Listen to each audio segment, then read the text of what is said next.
Salve, salve, navegantes do saber. Eu sou o Guto Nagarol e você está no Política se Debate. E no programa de hoje nós vamos falar de impostos. Você sabe realmente como a sua vida é afetada pelos impostos cobrados? E, principalmente, você sabe quem realmente paga esse imposto? Então, fique conosco. Logo depois da vinheta, iremos falar tudo sobre esse assunto. É rapidinho.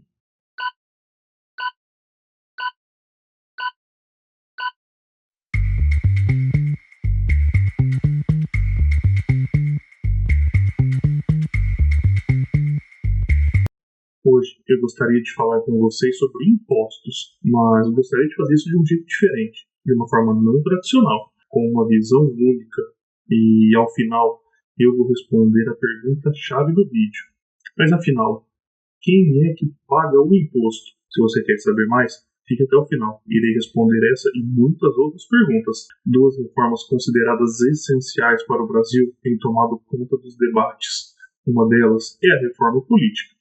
Já a outra é a reforma tributária. Bem, a reforma política visa estabelecer uma nova relação entre as esferas de governo, através do enxugamento da máquina pública, redução dos gastos e dos impostos, mas, sobretudo, uma mudança completa na ordem do poder, que hoje está extremamente concentrado em Brasília, principalmente nas mãos dos deputados, também dos senadores e, claro, do presidente. Enquanto que aos prefeitos, aqueles que lidam diretamente com o povo, pouco cabe fazer. Portanto, ter essa reforma seria de extrema importância para o país. Afinal de contas, ao transferir poder e recursos para as prefeituras, o dinheiro estaria muito mais próximo da população, sendo inclusive mais fácil a cobrança e a fiscalização. Mas hoje nós vamos falar de impostos. Em breve teremos um vídeo completo falando cada detalhe da reforma política. Então, fiquem atentos. E a reforma tributária, que todos acreditavam que sairia enfim do papel com o ministro Paulo Guedes, e que contava com várias medidas para a simplificação do nosso complexo sistema tributário, com a unificação de impostos, leis mais simples, fim das diferentes alíquotas entre estados, um verdadeiro emaranhado que consome tempo e preciosos recursos das empresas. Afinal de contas, todo cuidado é pouco, e mesmo assim acabam caindo nas armadilhas que existem no nosso Código Fiscal. Portanto, é mais do que importante, é necessário que ocorra essa mudança, que ocorra essa reforma para simplificar a vida de todos. Além da simplificação dessa cobrança, também está em pauta a criação de um IVA, Imposto sobre o Valor Agregado. Vou explicar como isso funciona. E é algo como já ocorre nos Estados Unidos e na Europa. E até mesmo alguns países da América do Sul já adotam. O IVA representa o valor que foi adicionado ao produto desde o início da produção, sendo cobrado somente na venda ao consumidor final. Assim, sabe-se exatamente o valor do imposto que está sendo pago, simplificando e dando mais transparência para todos. Afinal de contas, não tem nada escondido mais. Outro ponto-chave que está em discussão para essa reforma está na incidência dos impostos. Se esses devem ser sobre a renda, sobre o consumo, ou então sobre os lucros das empresas. Em uma tentativa de equalizar a cobrança, evitar evasões e fraudes fiscais e, principalmente, a pegadinha, aumentar a receita do Estado. O que quase ninguém pergunta acerca disso tudo, e é a nossa pergunta-chave, é quem realmente paga a conta desse imposto. Vocês irão se surpreender. Bom, mas com relação à incidência, algo parece meio simples. Afinal de contas, se é cobrado o IVA, o consumidor está pagando, ou seja, o imposto recai sobre quem está comprando. Agora, se estivermos falando de um imposto sobre a renda, bom, aí é o trabalhador. Mas, e se for dos lucros das empresas? Então aí, claro, seria a empresa ou o empresário. Não, realmente. A ideia aqui é analisar de maneira muito mais profunda e buscar não somente os responsáveis monetários, e sim aqueles que são os mais prejudicados devido aos impostos.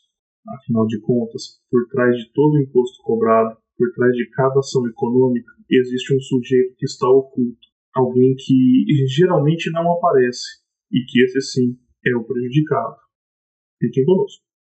E eu garanto para vocês, a resposta irá surpreender a muitos.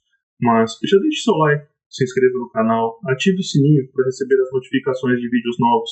Temos vídeos diariamente, de segunda a sexta, às 7 da manhã, comentando as principais notícias do Brasil e do mundo, com uma visão única, com um olhar diferenciado, sem o viés da mídia tradicional e com o compromisso de trazer a luz da verdade para todos.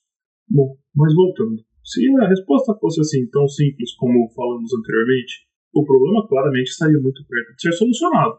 Enfim, bastaria cobrar um imposto mais alto, seja ele vinculado aos lucros das empresas ou até mesmo daqueles que recebem maiores salários, lógico. Assim poderíamos diluir essa renda e tornar o país mais igual. Não é bem assim. Afinal de contas, em economia, não é tão simples assim.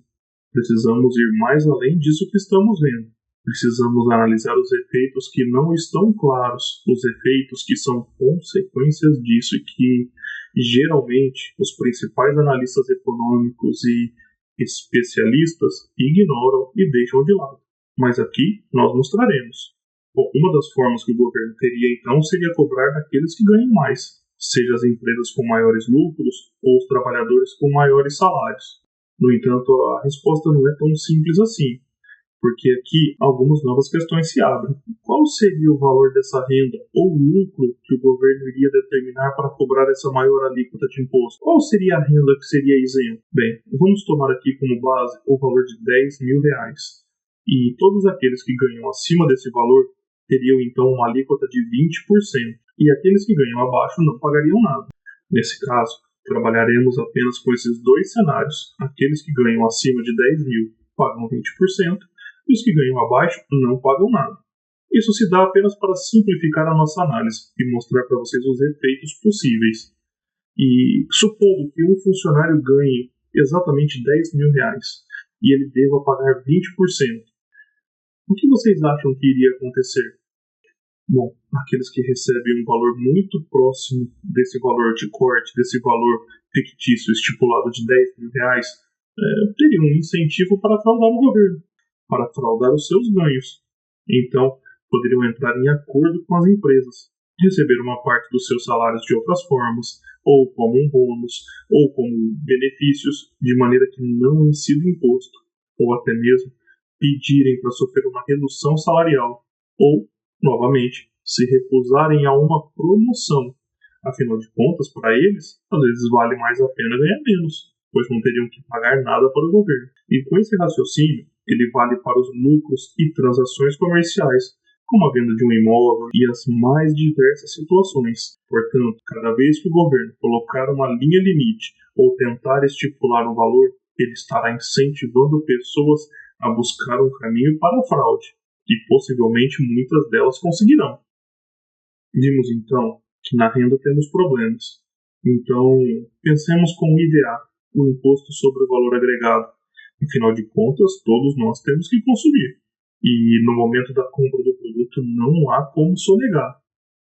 Poderia então ser adotado o modelo dos Estados Unidos, onde o valor apresentado nas prateleiras está sem o imposto, e esse será calculado somente no caixa.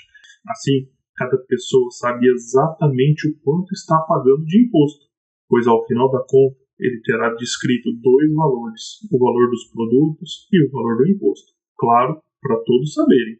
Ou seja, adotando esse modelo, em teoria, quem ganha mais, consome mais e, por consequência, paga mais imposto. Bom, embora pareça ter algum sentido, outro problema surge aqui, e certamente o mais grave de todos os problemas relacionados a qualquer imposto.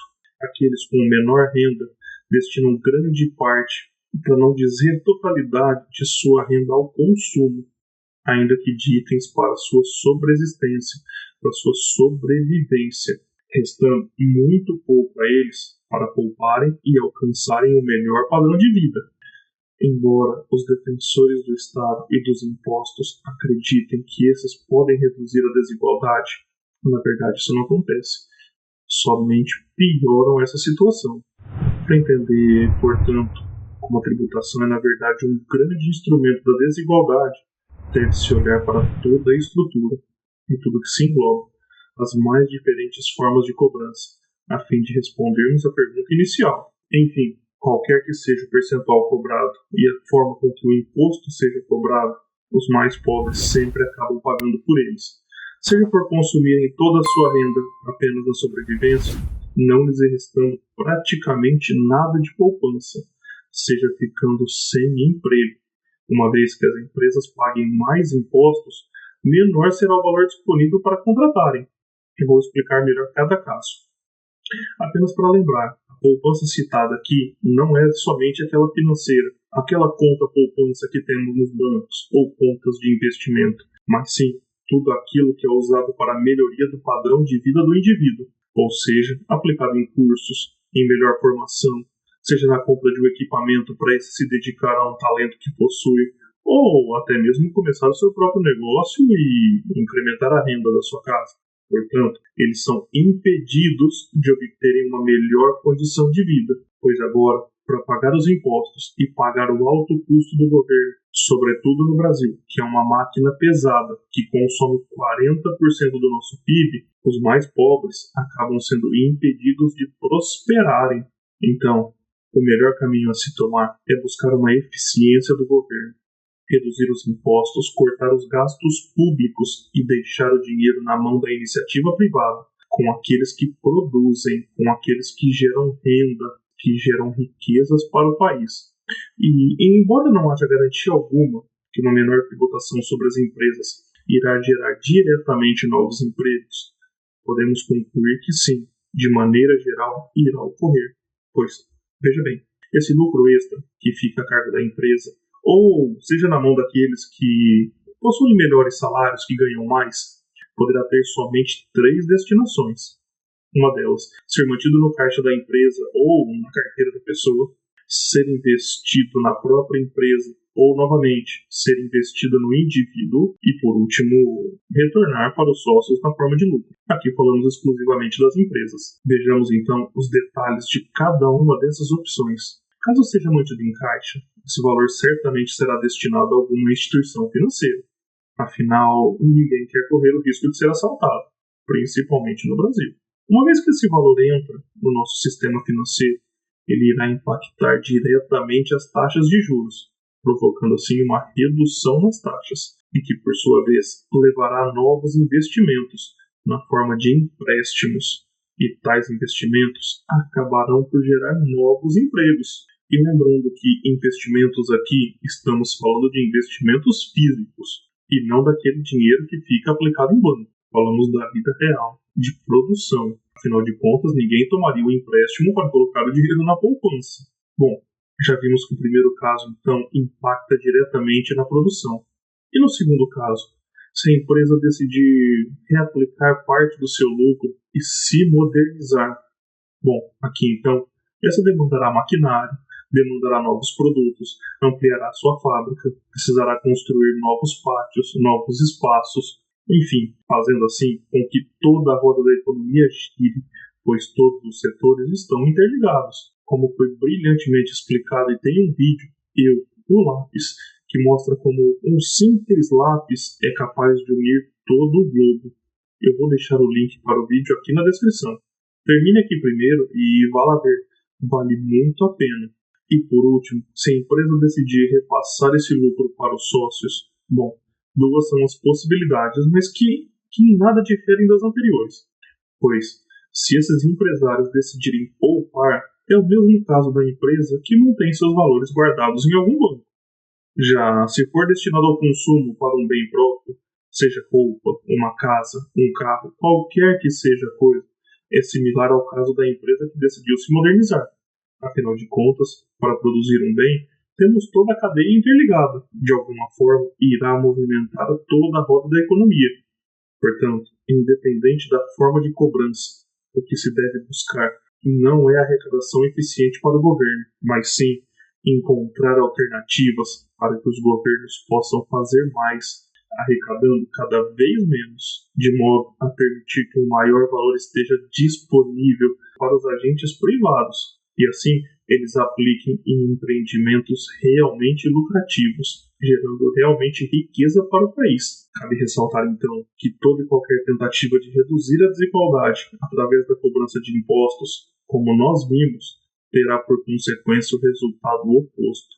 Indivíduos são diferentes, informação, experiência, conhecimento, mesmo irmãos gêmeos que cresceram na mesma casa, com os mesmos pais, estudaram nos mesmos colégios, os mesmos professores. São diferentes entre si, portanto, os indivíduos são diferentes e, por consequência, desiguais. Bom, mas esse não é o tema do vídeo, vamos voltar. Apenas para conhecimento, somente no ano passado, 2024, o Brasil arrecadou mais de 3 trilhões de reais em impostos, considerando todas as esferas de poder. E com uma população de pouco mais de 211 milhões de pessoas, pasmem, isso daria aproximadamente R$ 14.500. Sim, R$ 14.500 para cada cidadão. Ou seja, um bebê de um dia teria direito a R$ 14.500. Ou, pensando numa família média com 4 pessoas, pai, mãe e 2 filhos, teríamos aí quase R$ 60 mil a mais no final de um ano. Esse é o peso do governo. Esse é o custo de manter essa máquina pública, de manter, por vezes, serviços ineficientes e que, no final, culminam em casos como o do INSS, de corrupção. Mas esse valor ele foi gasto das mais diferentes formas: pagamento de pessoal, obras municipais, estaduais e federais, pagamento de benefícios, aposentadorias, enfim, foi destinado para as mais diversas finalidades. Porém, esses gastos eles são compulsórios, ou seja, o governo apenas os realiza e eles não passam pelo que chamamos teste de mercado. Logo, não há como saber se de fato são eficientes, não há como saber se o governo está gastando da melhor maneira possível. Afinal de contas, o mercado não está decidindo se quer consumir aquilo ou não. A população é obrigada a pagar e a consumir, não restando a liberdade de escolha. Bom, enfim, por mais que existam boas intenções no meio político, o que seria um grande motivo para se duvidar, quanto mais responsabilidades foram transferidas para o governo, cada vez que um cidadão pede por um serviço gratuito, os mais pobres estarão sendo os verdadeiros prejudicados. Quanto mais o governo tentar eliminar a desigualdade, sobretudo através de impostos, maior ela será. Seja consumindo a renda e tirando a oportunidade daqueles que são obrigados a consumir boa parte dos seus ganhos na manutenção de suas vidas e de sua família, seja impedindo que milhões de pessoas possam trabalhar. Para concluirmos, então, e respondermos à nossa pergunta inicial, todo e qualquer imposto vai sempre ser pago pelos mais pobres. A tentativa de se reduzir a desigualdade através da cobrança de tributo irá ter efeito contrário. E, principalmente, quanto maior a carga tributária, menor a capacidade de investimentos, menor a geração de emprego e, principalmente, quanto maior a carga tributária, irá ocorrer uma menor capacidade de investimento, irá impedir a geração de emprego e reduzir a criação de riqueza para o país.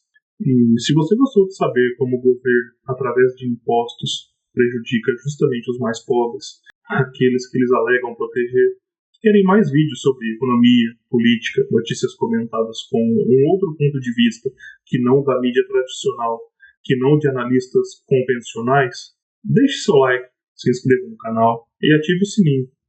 E aproveite e compartilhe esse vídeo com seus amigos e familiares e nos ajude a levar informação de qualidade a todos. E caso queiram algum tema específico, deixe aqui nos comentários, que iremos avaliar e produzir um vídeo especial. Um grande abraço e até o próximo vídeo.